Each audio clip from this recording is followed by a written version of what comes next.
Welcome to the Equipped Disciple channel. My name is Rick McClatchy. I will be your host. We are here to be and to make disciples of Jesus, and we do that through daily devos, through Sunday sermons, and through other discipleship resources. We are here to equip you to be an equipped disciple. All right, welcome into another day of your daily devos. I'm Pastor Rick, and we are jumping in to the last section of Proverbs chapter 12, making it to the end of it, y'all. And then we'll be heading into chapter 13. I know that's shocking, but it's true. Tomorrow you can tune in. We'll hit chapter 13. So let's hit verses 19 through 28. Truthful lips endure forever, but a lying tongue only a moment. Deceit is in the hearts of those who plot evil, but those who promote peace have joy. There is joy in promoting peace. Joy in promoting peace. Come on now. So we want to be people that promote peace over the plotting of evil, because deceit in people's hearts. But I think recognizing that you may have some deceit in your heart, and asking the Lord to help you out with that is a good call. So those who promote peace have joy. No disaster overcomes the righteous, but the wicked are full of misery. So as I was reading verse 21, it just struck me like no disaster overcomes the righteous. It doesn't mean that no disaster ever strikes the righteous, or ever like that righteous people never encounter any kind of disaster. So it's not a promise that you'll never have any problems, never have any issues. But the promise, or the principle is no disaster overcomes the righteous, because we have a greater perspective, an eternal perspective, something beyond the here and now. So it actually takes some of the power away of the disaster so that it can't overcome us. It can't be the overriding factor, because we know that it's not the end of the story. It's not the only part of the puzzle. So I think that really stuck out to me just as something worth noting, is no disaster overcomes the righteous, but the wicked are full of misery. And even sometimes, even in the midst of what should bring a lot of joy and happiness, because the wicked are wicked, they experience in the end misery, because they're never satisfied, never satiated by the things that they pursue. Jumping into verse 22, lying lips are detestable to the Lord, but faithful people are his delight.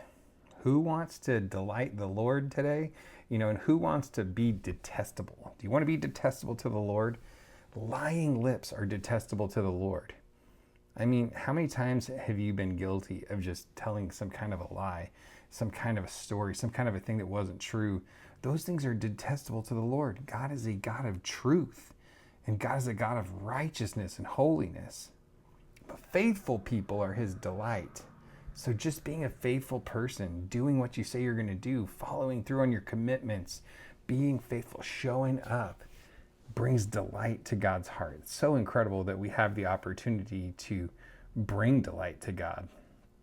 A shrewd person conceals knowledge, but a foolish heart publicizes stupidity. So I think there's some wisdom there, right? To make sure you don't have to let everybody know everything you're thinking all the time. A foolish heart publicizes stupidity. The diligent hand will rule, but laziness will lead to forced labor. I think, that seems pretty straightforward right there, right? The diligent hand will rule. So I like how it states it in kind of a future stance. Like, hey, don't grow weary in well-doing, for in due season you're going to reap if you faint not. Galatians 6:9, right? Such a principle for us to live by. The diligent hand will rule, because over time the diligence is what pays off. But the laziness leads to forced labor, because you end up being poor, broke, and needing to basically work for other people or worse, right? Forced labor, in the sense that you basically go into like a prison, your kind of camp kind of thing, to pay off your debts or whatever. So let's focus on having diligent hands. Diligent hands will rule, but laziness leads to forced labor. Anxiety in a person's heart weighs it down, but a good word cheers it up. I was thinking about this verse because I've been really reflecting on, what is the purpose of the church gathering? Every Sunday, churches gather, people get together. A lot of times you have, three worship songs and some announcements, and then a 3-point sermon, to go and check off the box and then go out to lunch together after church, And sometimes if we're not careful, just because of American culture or whatever, we can kind of get sucked into just doing that routine and not even necessarily fully stepping into the full purpose of what God has in store for the church. In 1 Corinthians 14, it talks a lot about building one another up, strengthening one another, encouraging one another. And then in Hebrews, it says not to forsake the assembling of yourselves together, but encouraging each other more and more as the day approaches. And we're actually supposed to prod one another, stir one another, encourage one another on to love and to good works. So we're supposed to build each other up. And I love this verse. It just says, anxiety in a person's heart weighs it down, but a good word cheers it up. And what a great challenge for us to be on the lookout for the people in the church that are weighed down with anxiety, that are just struggling, they're stressed, they're pressured, their heart is weighed down, but a good word can cheer them up. So if we just be sensitive, be discerning, be present with people and look them in the eyes and say, how are you doing? How are you actually doing? And then being prepared to give them a good word. And sometimes good words are challenging words. Good words aren't always just buck up, buddy, things are going to get brighter, because you don't always know that things are going to get brighter right away. And so, we want to make sure that we give good, true good words. Because a true good word is what cheers them up. It's not going to just be like, like the definition of a good word, right? It means it has to be true or it's not good, right? And so just be reflecting on that, I think, today. Anxiety in a person's heart weighs it down, but a good word cheers it up. So let's look for opportunities where we can build people up and strengthen people by giving them a good word. Righteous person is careful in dealing with his neighbor, but the ways of the wicked lead them astray. A righteous person is careful in dealing with his neighbor, but the ways of the wicked lead them astray. So just being careful in how you work with other people, making sure that you know that they understand what you're doing, that there's clarity, that there's clear communication.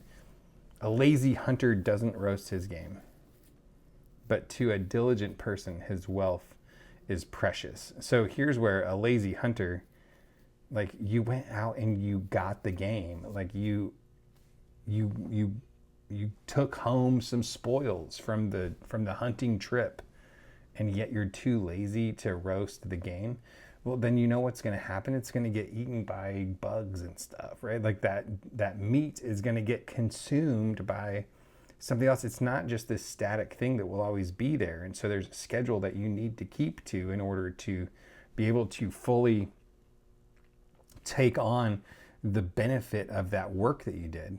But to a diligent person, his wealth is precious. So every penny that a diligent person has, he takes it as valuable and treats it valuably. I think that's so good for us, like, no matter where we are, whether we have a little bit or whether we have a lot, making sure that we take care for the what we have, and we count it as precious, that we don't take it for granted and don't treat it flippantly, and we don't be lazy-handed about it either, that we don't take the time to roast our game, basically, to get the full benefit out of the work that we've already done. There is life in the path of righteousness, and in its path there is no death. And I think this is like the final little point that I wanted to make, just about the perspective of the righteous goes beyond this life. And this is why disaster cannot overtake the righteous, because you can't be overcome by disaster, because you have a bigger perspective, because you know that in the path of righteousness there is life and there is no death. And that means that even if I experience some challenging scenarios here and now, that there is something greater for me beyond. And so I'm not going to quit. I'm not going to be overcome. I'm not going to give in. I'm going to stay true to what I know is right. and I'm going to see the hand of the Lord. Like the psalmist says, I will see the goodness of the Lord in the land of the living. Like being convinced that it's not even just going to be after death. No, it's going to be even here because God is that good. So there's life in the path of righteousness, and in its path there is no death. What a beautiful statement about an encouragement for us to be committed to living righteous lives because there's life in the path of righteousness. God bless you. Have a great day, and I will see you tomorrow.